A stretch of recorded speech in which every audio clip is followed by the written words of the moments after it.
Hello, welcome back to another episode of I, Captain of My Ship. Today I like to talk a little bit more about angriness and children because I have a lot of questions about angriness. Many parents find it difficult to deal with this emotion, and I totally understand. It is not a really accepted emotion in the society.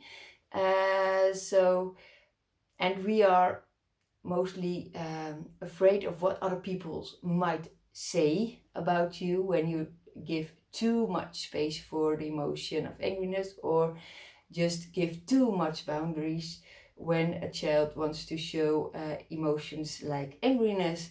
So it's just a hard thing. So yes, there are solutions to deal with it in a way that your child learns to deal with this emotion. But what happens when you as a parent do not tolerate angriness at all? When your child starts to show angriness and you start to tell your child, don't be angry, then it's not allowed at all to feel the emotion, and it learns that it's not allowed, so I better keep that emotion in my body. But why do we actually get angry? When there's a lot of stress or frustration in our body, these emotions want to have a way out.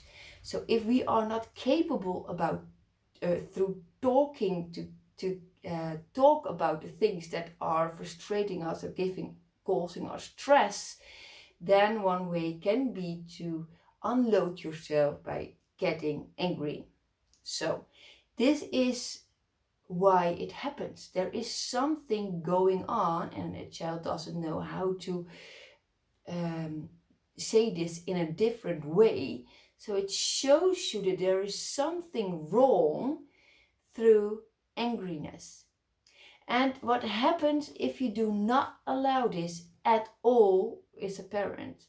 What happens is that all these frustrations and stress and things that are actually going on in a child's life, it stays in the body.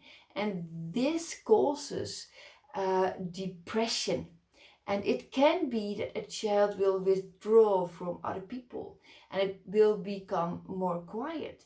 And it can be that a child will show less interest in the things that are going on. So those normally you don't want those things to happen for your child. So you want to learn your child how to cope with angriness and to find out as a parent what is actually going on.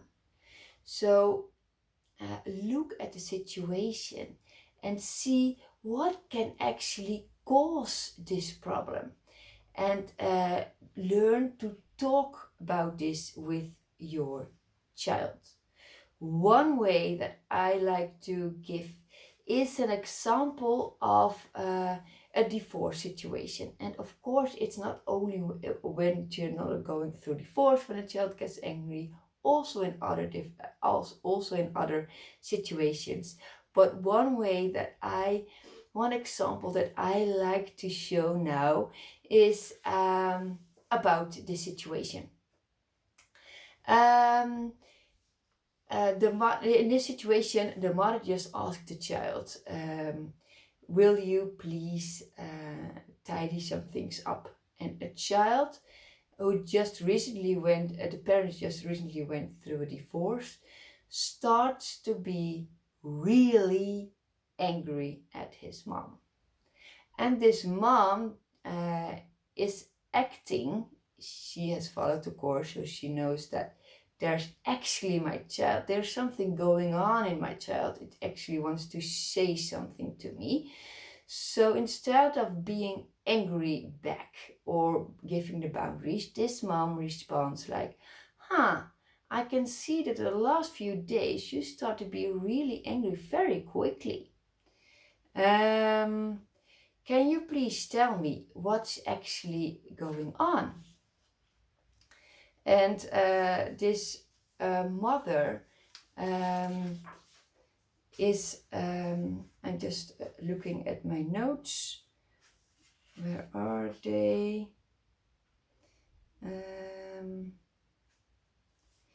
Well, at least this mother knows that there is something going on with her child. So she starts this discussion with her child, and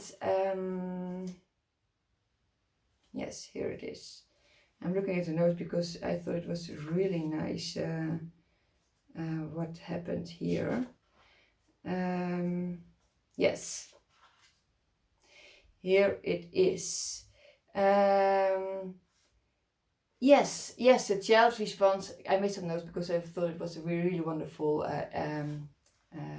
thing that was here in this story. Then the child says, "Yes, I am feeling angry because you told me that this weekend I'm not allowed to see Daddy. And I've been here with you this whole week. And I miss Daddy. I want to see my Daddy in the weekends. And you told me that if I'm here with you the whole week, then in the weekend I can go to see my dad." So the response of this mom was, "Well, so you have the feeling that I wasn't totally honest with you. And that I all of a sudden changed my mind, that you are not allowed to see your dad." And then the child starts to cry and it says, "Yes, I'm here all week and I just don't understand why I am not allowed to see my dad during this coming weekend." And then the mom responds, "I really understand that you miss your dad. I really understand you want to see your dad during the weekend. But during the week, we are making homework, you're going to school, and we have no time together to spend together to do fun things. So I, as a mom, also like to do nice activities with you in the weekends. That's why we agreed that 1 week you will go out and do fun things with your dad, and the other weekend you stay with me. You don't have to do homework. We can do fun things together. But yes, I do understand that you miss your dad, and it's not enough to see your dad just once in the 2 weeks. I can totally understand and feel you that you miss your dad in this way too much. So I will have a conversation with your dad about this topic, and we can see if we can sort some things out so that we can think in solutions in this way. Maybe you already have some ideas how we can solve this problem. And then you can have an open discussion about this topic. And